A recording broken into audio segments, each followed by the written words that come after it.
o la comunidad condominiana. Estoy aquí, acabo de terminar de limpiar la piscina.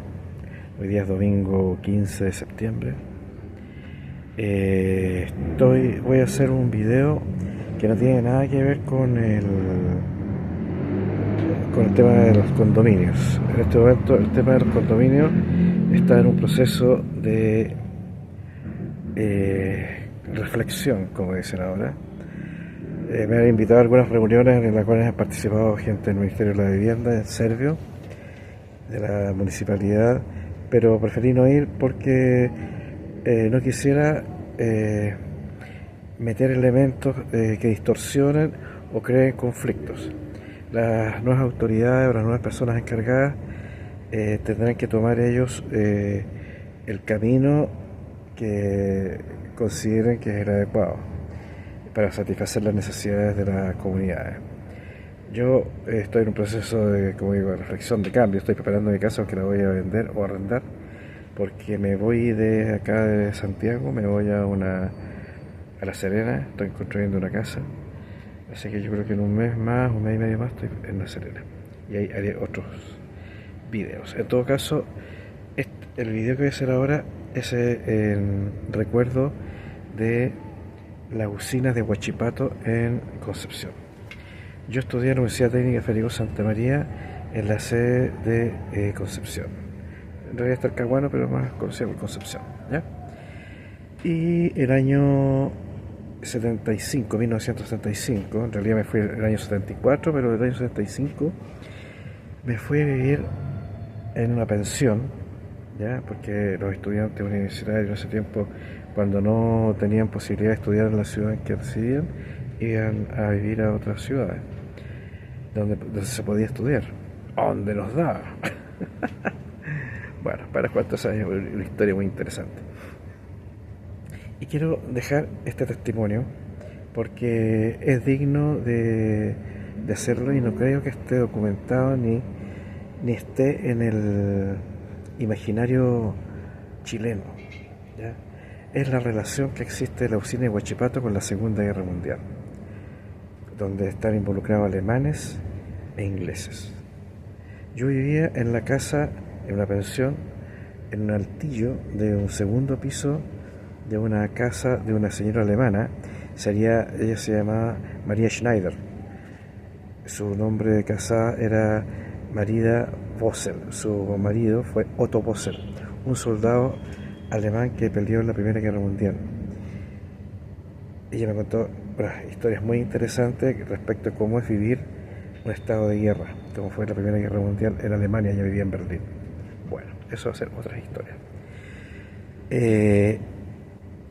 Después de la Primera Guerra Mundial, ella se vino a Chile, como miles y miles de europeos, después del desastre que quedó de Europa, a vivir a Concepción. Después les voy a contar cómo llegó a vivir ahí, que también tiene que ver después conmigo. Pero bueno, en todo caso, fue muy interesante. Entonces era un predio, una propiedad que tenía 4 departamentos. Un edificio a la entrada que da hacia la calle, ya que se llama edificación continua, con el acceso de un estacionamiento. Al final del estacionamiento por un auto había una puerta y entraba un patio, y atrás había otro edificio de 2 pisos. En el primer piso del edificio de adelante había un departamento, en el segundo otro departamento. Atrás, en el segundo edificio, el que estaba atrás, al fondo del sitio, había un departamento, y arriba otro departamento. Y en el segundo edificio de atrás, en el segundo piso, ahí vivía la señora María Schneider, que era la dueña de todo ese pequeño conjunto habitacional, que era un condominio que no estaba. Entonces ella tenía una guardilla, y en esa guardilla habían 2 habitaciones y un baño, y esa me la arrendaba a mí. Yo como estudiante, yo tenía 18 años, 19 años en ese tiempo. Entonces, 19 años tenía. Abajo, en el departamento de abajo de ella, o sea, en el primer piso de la parte de atrás, vivía un inglés británico casado con una señora italiana. Y en los departamentos de arriba, obviamente, vivía ella, que era alemana, Y los dos departamentos de adelante, el primero y segundo piso, los que quedaron en la calle, vivían también familias alemanas. ¿Ya? Entonces, el único chileno era yo. Ahí se hablaba prácticamente puro alemán en ese lote. Yo algo le pegaba un poquitito porque mi mamá tenía ascendencia europea y nos enseñó un poco alemán, pero un poco inglés también sabía. Había estudiado un poco en el colegio. Pero lo importante, yo era un joven muy disciplinado, eh, era muy formal. Entonces yo llegaba y había normas que eran muy rigurosas.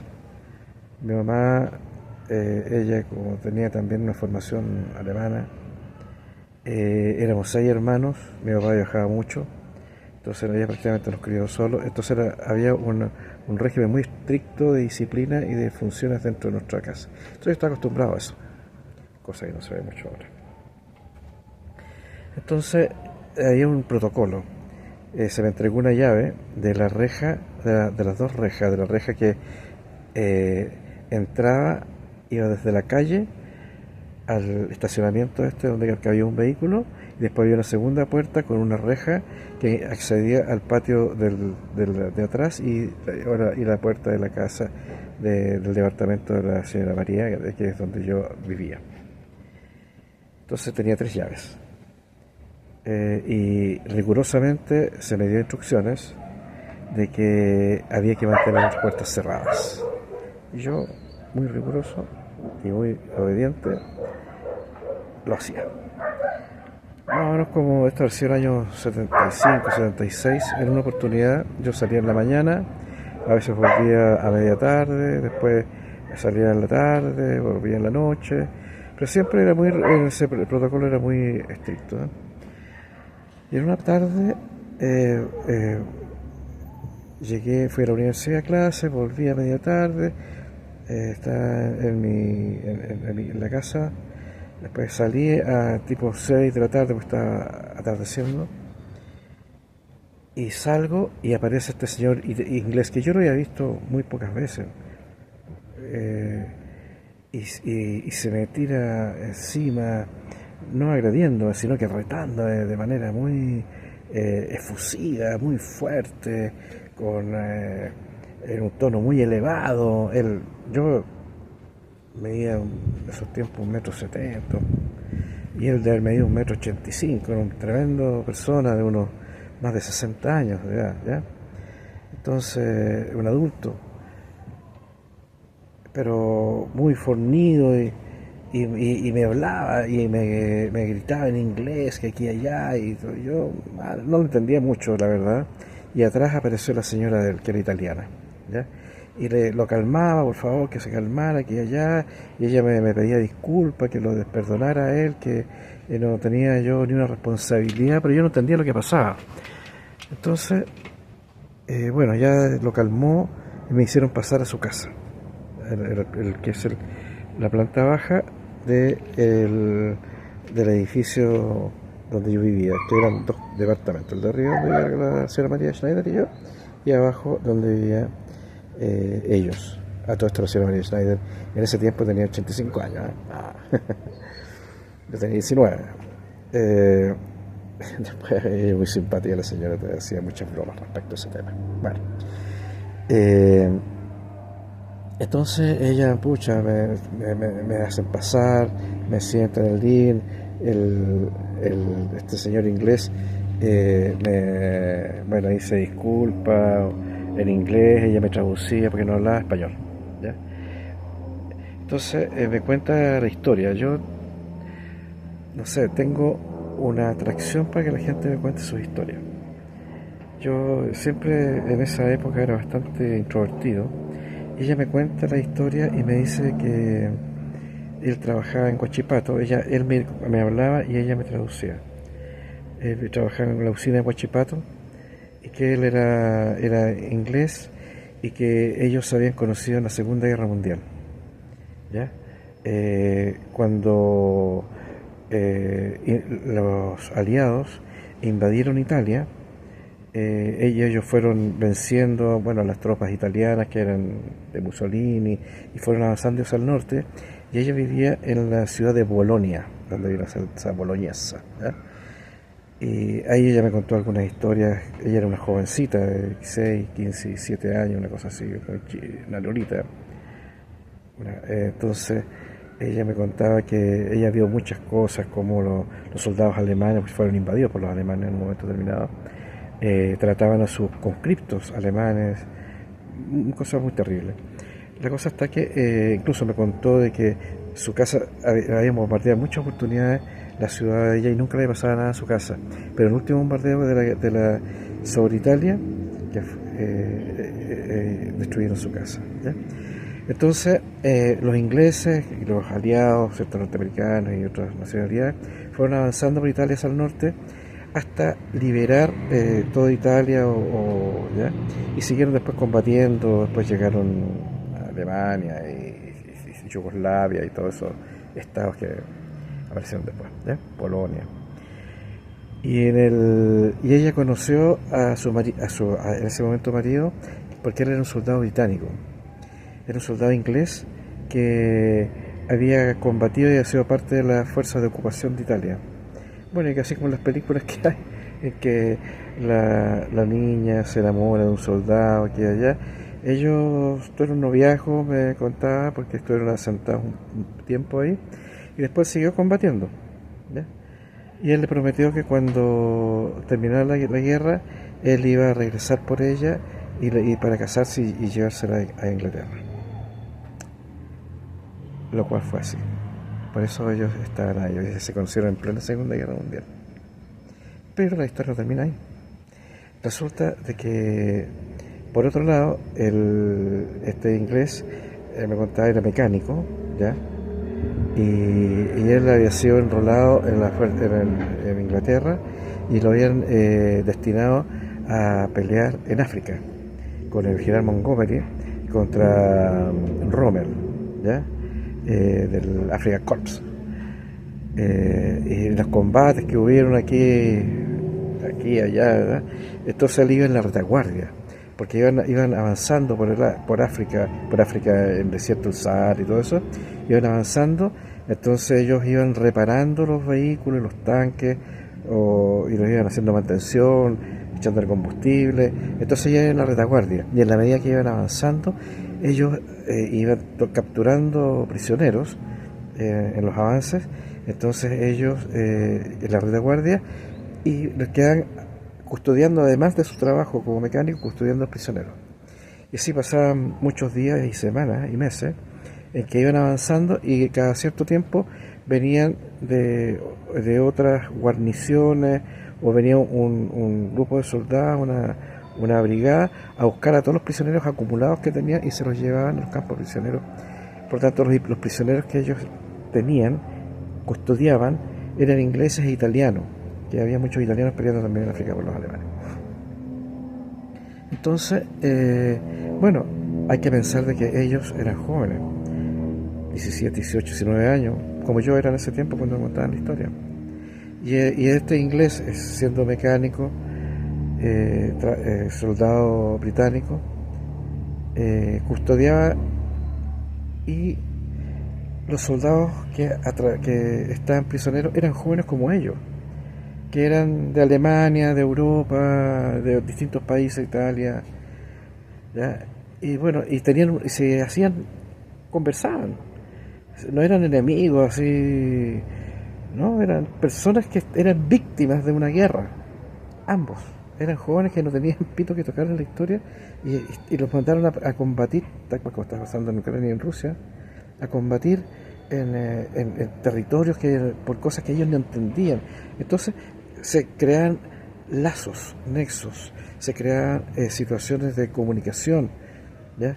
Y él tenía amigos alemanes que él custodió por semanas o meses, y bueno, y después no los veían más. Y ellos siguieron combatiendo. Después que terminó la guerra, él volvió a Inglaterra, el inglés, ¿ya? Y en Inglaterra, la guerra terminó por ahí por agosto, septiembre del año 45. Entonces había muchos campos de prisioneros alemanes en Inglaterra, pero ya la guerra había terminado. Entonces venía todo el proceso de repatriación a los países de origen de los prisioneros, que no fue una cosa que los soltaron y se fueron todos para su casa. No, sino que estaban ahí, pero como era lo que son los países civilizados, ¿no? Ellos habían terminado la guerra, entonces ellos estaban como en el campo de concentración o en el campo prisionero, pero estaban las puertas abiertas, ellos circulaban, entonces usaban un abrigo, me contaban, un abrigo con un círculo en la espalda que los identificaba como que eran prisioneros. Entonces ellos circulaban por las ciudades ya, y se relacionaban con las personas de los pueblos ingleses, siendo prisioneros alemanes, pero eran jóvenes, niños, ya, muchos de ellos eran soldados, no eran oficiales ni políticos, nada, eran víctimas de la guerra. Entonces ella me contaba que en el año 45 hubo una solicitud del gobierno británico a toda la población inglesa de que invitaran a un soldado prisionero de la ciudad en que estuviera y los invitaran a pasar la Navidad con ellos. Pues bien, él llegó a Inglaterra, pasó este proceso y sus padres tomaron a un soldado en la calle y le dijeron: ¿usted quiere pasar la Navidad con nosotros? Sí, le dijo: perfecto, muchas gracias. Y cuando se encontró, él que era un soldado que había retornado a su casa del inglés, que el soldado que habían invitado, el soldado alemán, era su amigo que había estado 3 años antes con él siendo su prisionero en África. Y ellos se encontraron, hicieron amistad, se siguieron viendo, hasta que bueno, vino todo el proceso de repatriación del alemán a Alemania, y él siguió con su vida, siguió desarrollándose como mecánico, habrá estudiado, no sé. Y a principios de los años 50, cuando vino la instalación de la usina de Huachipato, que son altos hornos donde se fabrica acero de la compañía de Acero Pacífico, ¿ya? Entonces no habían técnicos que tuvieran la experiencia para mantener esa tecnología. Entonces el inglés lo invitaron a principios de los 50, los años 50, lo invitaron a que si quería venir a trabajar, a todo esto, él, después de terminar la guerra, él volvió a Italia a buscar a su novia, se casaron y se la llevó a Inglaterra, y él trabajando, y a él lo invitaron a principios de los años 50, 52, 53, no me acuerdo el año, que si quería venir a Chile a trabajar a esta gran usina de acero. Entonces, y él dijo que sí, y en donde él actualmente trabajaba. Él era empleado todavía, era un ingeniero que trabajaba en la usina de Huachipato. Y cuando llegó a la usina de Huachipato como empleado, su jefe directo era el alemán que había estado en su casa en la Navidad de hacía 7 8 años, y que a su vez 2 o 3 años antes había sido su prisionero en África. No sé los nombres. Y él me contaba que eran grandes amigos y que se seguían viendo y eran como hermanos. El alemán seguía siendo su jefe y él era el técnico, y seguían siendo, ellos tenían una vida de amistad y en esas circunstancias. O sea, se conocieron en la guerra en África, se encontraron en Inglaterra y terminaron sus vidas en Chile como grandes amigos. Yo quería contar esta historia porque no sé si estará documentada, no creo, ¿ya? Porque los europeos y estas personas son muy reservadas, probablemente dentro de los círculos internos de sus familias la conocen, y no sé si la compartan con la importancia que puede tener para un chileno, de que seamos nosotros acogedores, hayamos acogido a personas víctimas de las guerras, como lo estamos sucediendo ahora también, pero bueno, ese es otro cuento. Eso quería compartir con ustedes esta bonita historia para que quede en la nube, quede documentada, y si en algún momento alguien tiene que aportar a esto, los invito a que lo hagan y que sepan que nosotros los chilenos somos mezcla de mucha gente inmigrante que ha sufrido guerras, hambruna. Nosotros somos el 90% por lo menos chilenos, eh, eh, descendientes de personas que han sufrido grandes traumas y que han sido sacados desde sus lugares de origen. Después les he contado otra historia, tengo muchas historias de esas. Hasta luego, comunidad condominiana y chilena y alemanes y británicos y penquistas a quienes siempre me recuerdo cuando viví en Concepción allá.